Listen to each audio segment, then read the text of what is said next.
Vamos para a palavra do Senhor? Coloca aí para mim na tela o versículo desse mês. Coloca aí o versículo desse mês, por favor. A gente vai declarar. Deus me deu uma mensagem no texto desse mês. Olha aí, ó, ainda tem mão levantada. Pode entregar a fichinha, por favor. Eu esqueci de falar da Escola de Mestres, né? A Escola de Mestres é um projeto totalmente gratuito da faculdade. Vocês que estão preenchendo a fichinha, eu vou pedir o William para mandar aquela mensagem da Escola de Mestres, tá? No lugar das 100 e tantas mensagens no meu, vai ser no seu. Tá? E aí você vai receber. É um projeto gratuito de educação continuada, é uma escola, não é um curso, ela funciona permanentemente. Toda semana eu coloco novos conteúdos na Escola de Mestres. Tem curso de liderança do pastor Silas Malafaia, tem aula de psicologia, de introdução à teologia, de educação cristã, tem diversos assuntos na Escola de Mestres. Se você quiser participar, você vai falar com o pastor William e ele vai te mandar o link totalmente grátis à Escola de Mestres para abençoar a sua vida. Vamos juntos? 1, 2, 3 e... Muitas são as aflições do justo, mas o Senhor o livra de todas. Salmo 34, 19. Abra sua Bíblia no Salmo 34. Eu quero fazer uma reflexão com vocês acerca do significado tanto desse versículo quanto do Salmo para nós. As primeiras perguntas que eu desejo trazer para a nossa reflexão é: quem escreveu esse versículo? Quem é o autor desse versículo? O que esse versículo significa no seu contexto original? Eu já quero antecipar para você que esse versículo significa muito mais do que aquilo que aparentemente ele representa. Terceira pergunta: o que nós aprendemos com esse versículo e com todo esse salmo para a nossa vida pessoal? Se você olhar na sua Bíblia, provavelmente, logo acima do Salmo, deve haver aí uma epígrafe, que é um título. Esse título não faz parte do Salmo, não foi o autor quem escreveu, ele foi posteriormente colocado. Por isso, nós encontramos algumas diferenças de uma Bíblia para outra. Na minha Bíblia diz assim: Salmo de Davi, quando se fingiu de louco na presença de Abimeleque e por este expulso ele se foi. Então, quando eu olho para esse título, talvez na sua Bíblia tenha algo parecido. Na maioria das Bíblias você vai encontrar esse título. Ele me dá um contexto.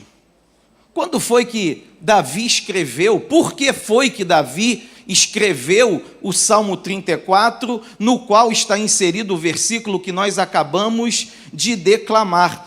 Essa passagem está em 1 Samuel, capítulo 21. Deixa o Salmo marcado e vai lá comigo. 1 Samuel, capítulo 21, versículos 10 a 15, contam essa história. Davi estava numa situação muito difícil, irmão. Davi, ele estava fugindo de Saul, e para não ser apanhado por Saul, ele vai para o arraial dos filisteus. Ele entra na cidade dos filisteus para fugir de Saul.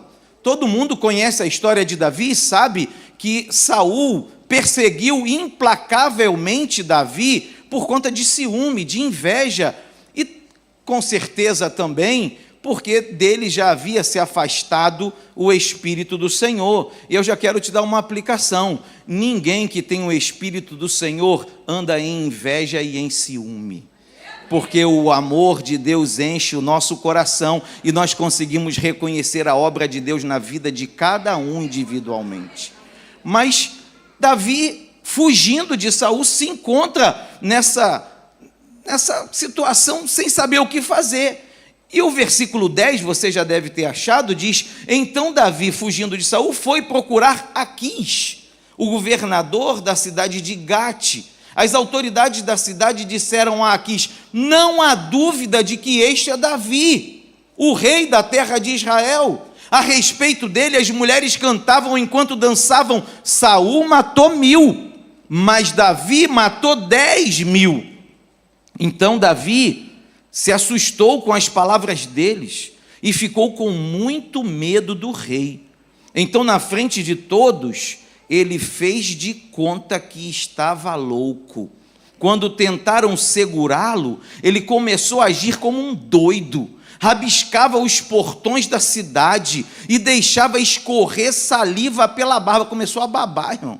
Então Aquis disse aos seus oficiais: esse homem está louco, porque o trouxeram para cá? Será que já não tenho bastantes loucos em volta de mim? Porque trazem outro doido para a minha própria casa, a fim de me aborrecer com as suas loucuras.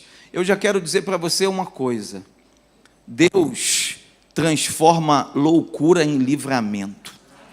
Diante das situações difíceis da vida, às vezes Deus nos dá estratégias que vão ser aparentemente loucas, mas através da loucura, Deus vai dar o livramento. Você está entendendo isso que eu estou falando, irmão? Toma posse dessa palavra para a sua vida, porque vão acontecer situações que você não vai compreender, e Deus vai te dar estratégias que os outros vão achar que é loucura, mas é nessa estratégia que Deus está te dando livramento.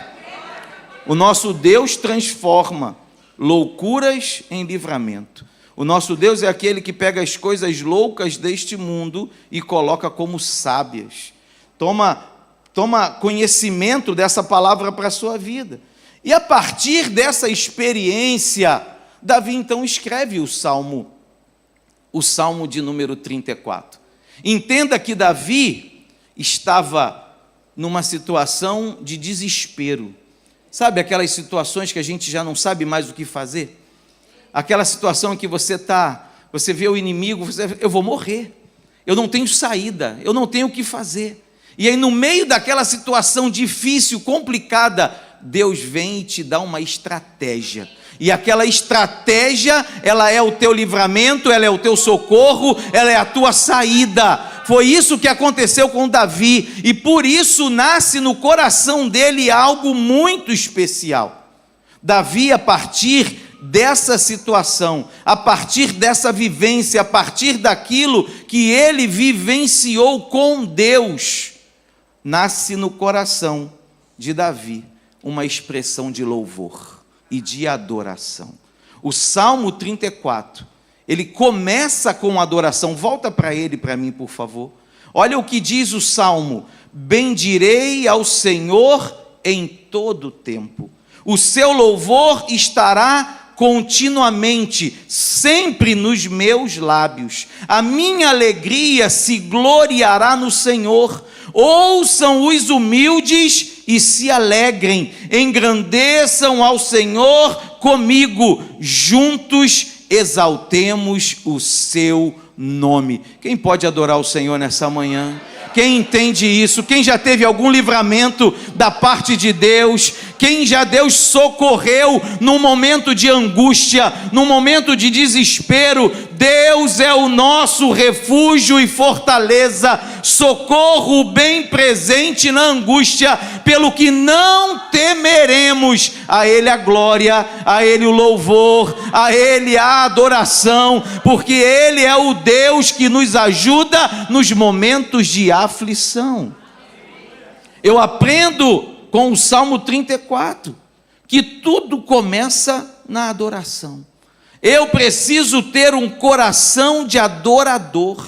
Quem adora vence batalhas. E aprenda uma coisa, irmão: Deus procura os verdadeiros adoradores que o adorem em espírito e em verdade. Tem verdadeiro adorador aqui? Você está na casa do Senhor, diga glória a Deus, diga: Senhor, eu adoro o teu nome, o Senhor é o Deus da minha vida, eu confio no teu socorro, eu confio no teu livramento. Irmão, só quem passa sabe. Só quando você passa na hora da aflição é que você sabe.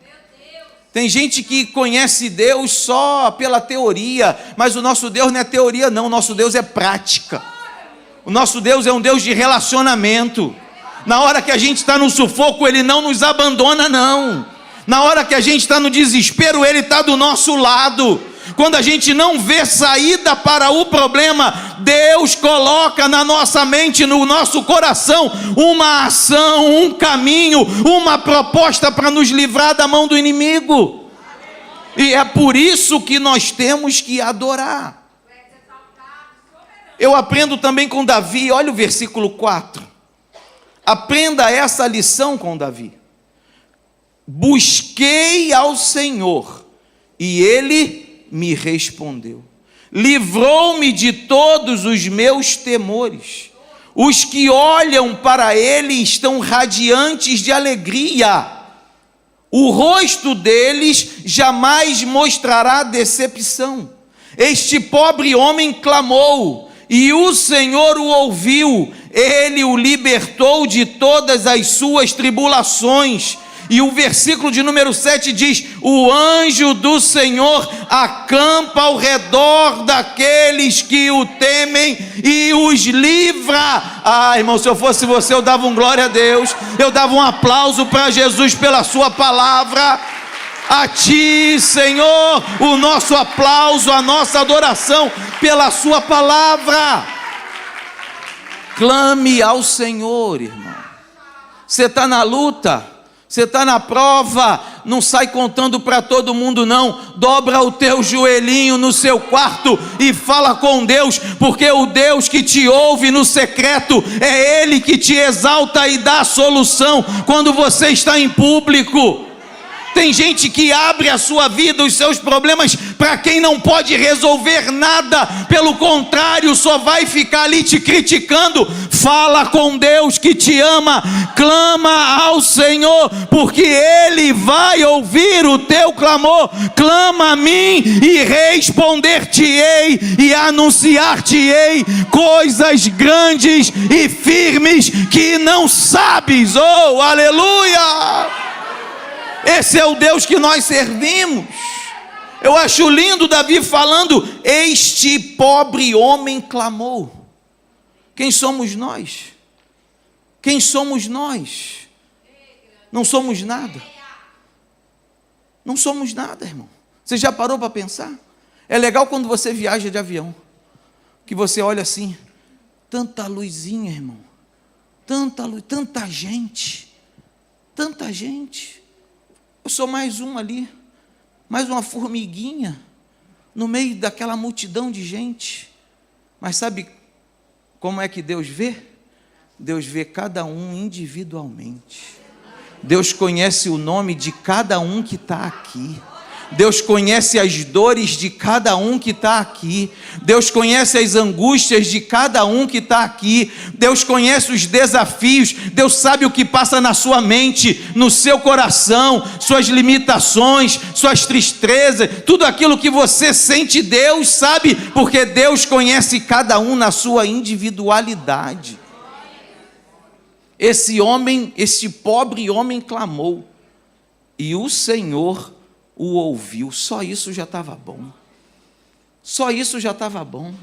Mas quando eu leio para esse texto, olha o que diz o texto. Olha para a sua Bíblia. Os que olham para ele estão radiantes de alegria. O rosto deles jamais mostrará decepção. Sabe que Deus falou comigo? A paz que excede todo entendimento vai guardar o seu pensamento e o seu coração.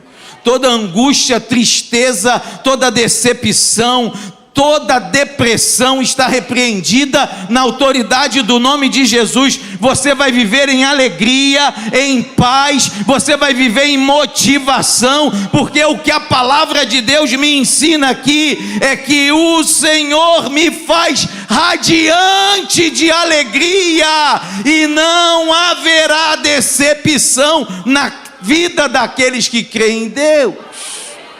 Toma posse dessa palavra, irmão. O mundo tenta te angustiar. Vivemos hoje um tempo, Dr. Augusto Cury fala da síndrome do pensamento acelerado. É tanta informação na nossa mente que ela não consegue processar tudo ao mesmo tempo. E sabe o que acontece? Causa angústia, causa tristeza, causa abatimento, mas eu quero te dar uma receita. Diante das muitas informações do mundo, privilegie aquela que te dá paz. Coloca em primeiro lugar a palavra do Senhor na sua vida. Deixa Deus falar contigo aqui, ó. Começa a ler mais a Bíblia, estudar mais a Bíblia. Sabe por quê? Porque a Bíblia, ela nos protege dessa quantidade excessiva de informação, pois priorizamos aquilo que Deus tem para nós e não aquilo que o mundo nos oferece. E essa parte do texto termina com um versículo poderoso demais. O anjo do Senhor. Você sabe quem é o anjo do Senhor?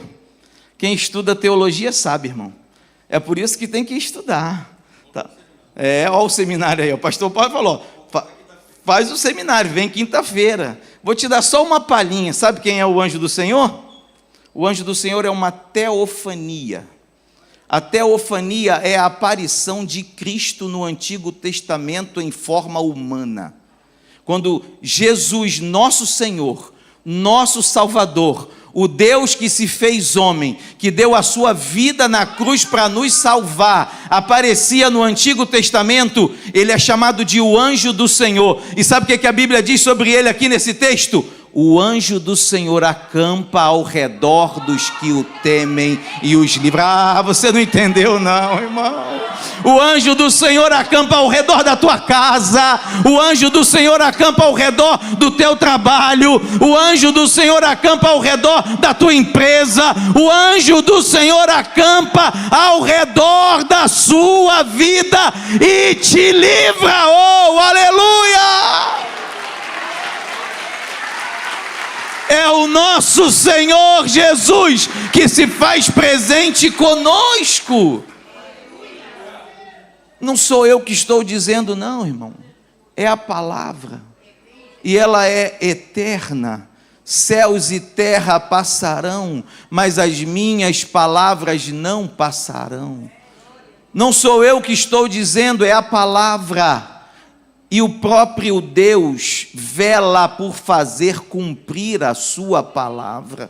Se está na palavra, creia. Se está na palavra, tome posse. Se está na palavra, viva. Porque é Deus quem cuida da sua palavra e é Ele quem faz com que ela aconteça na sua vida.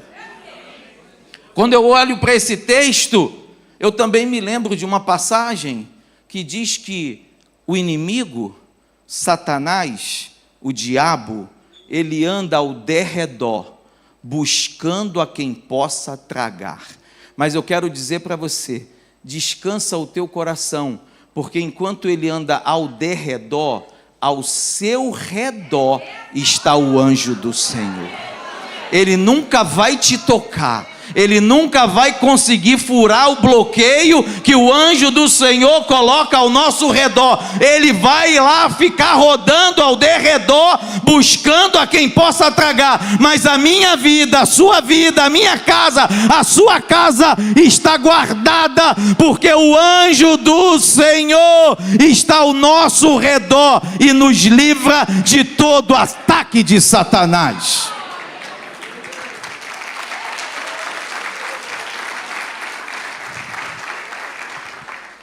Eu vou correr porque eu quero chegar no final. Olha para o Salmo. Essa parte do Salmo é muito importante para nós. Entenda que Davi, depois do que ele viveu, nunca perca o contexto, tá, irmão?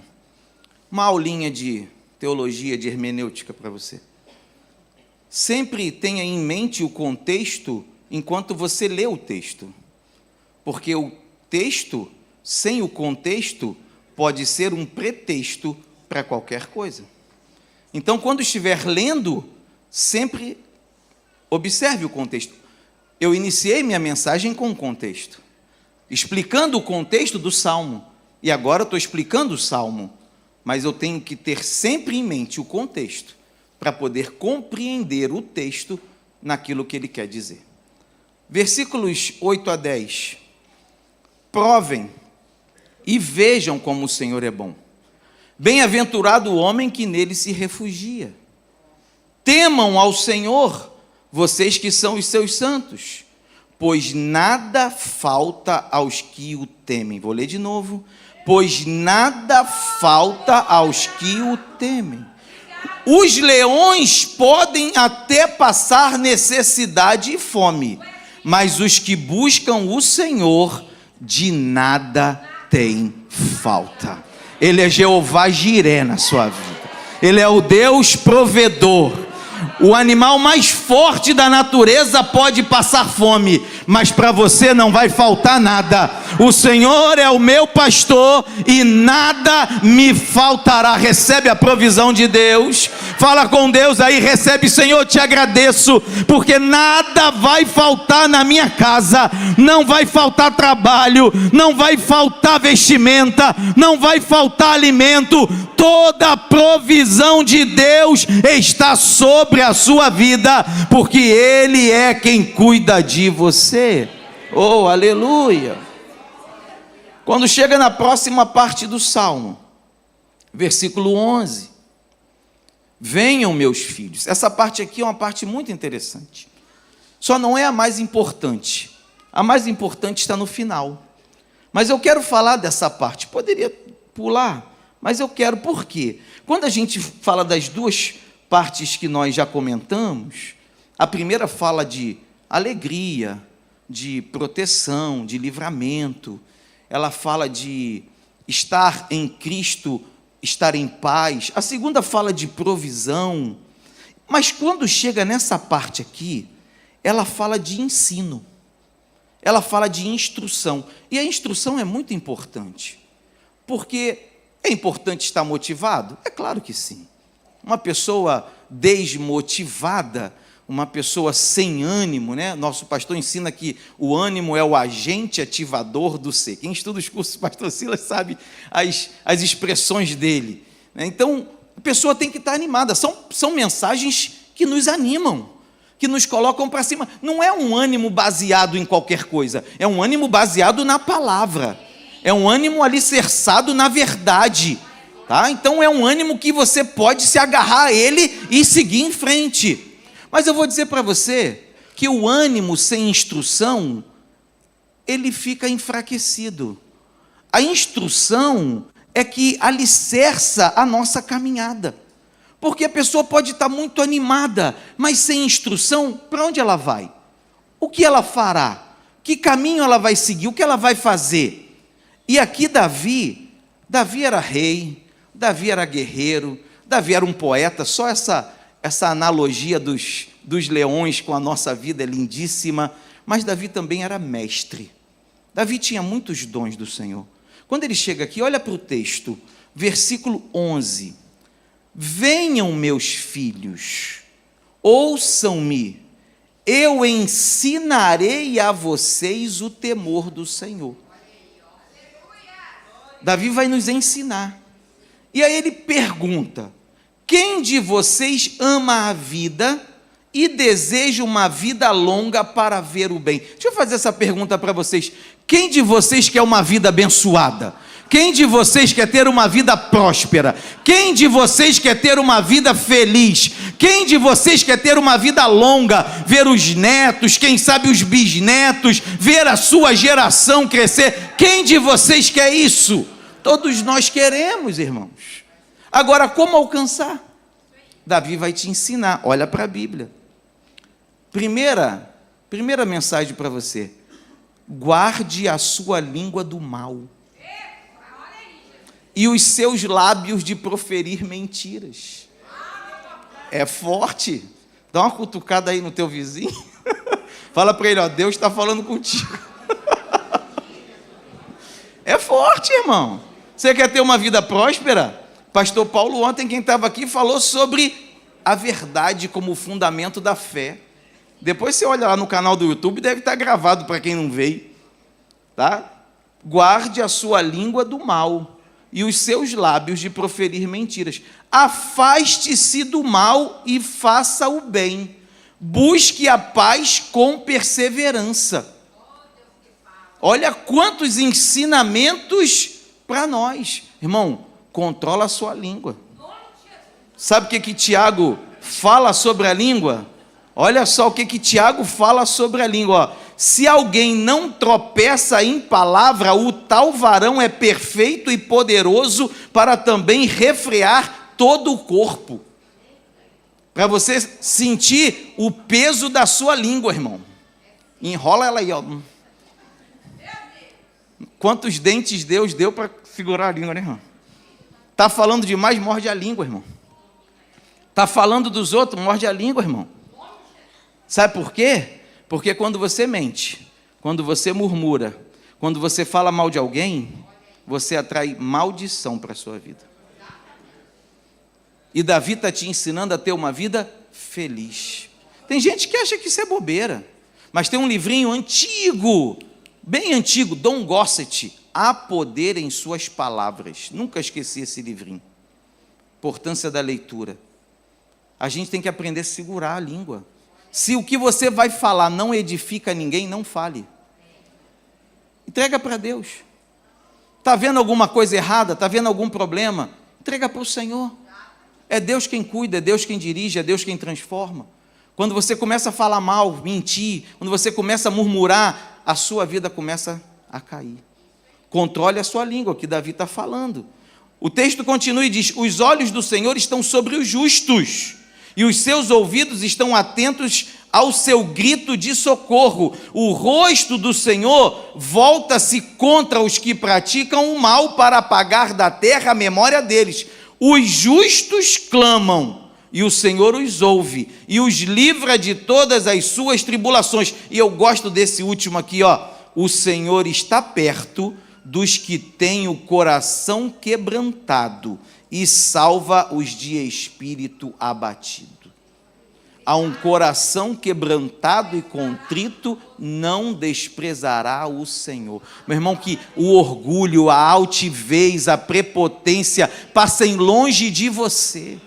Que você tenha sempre um espírito quebrantado, que a humildade que provém do Senhor esteja sobre a sua vida, que eu e você possamos aprender com Jesus, que sendo Deus, não se apegou ao ser Deus, mas humilhou-se a si mesmo até a morte de cruz, e porque ele se humilhou, o Senhor o exaltou soberanamente, e lhe deu um nome que está acima de todo nome, e todo joelho se dobrará diante da sua autoridade.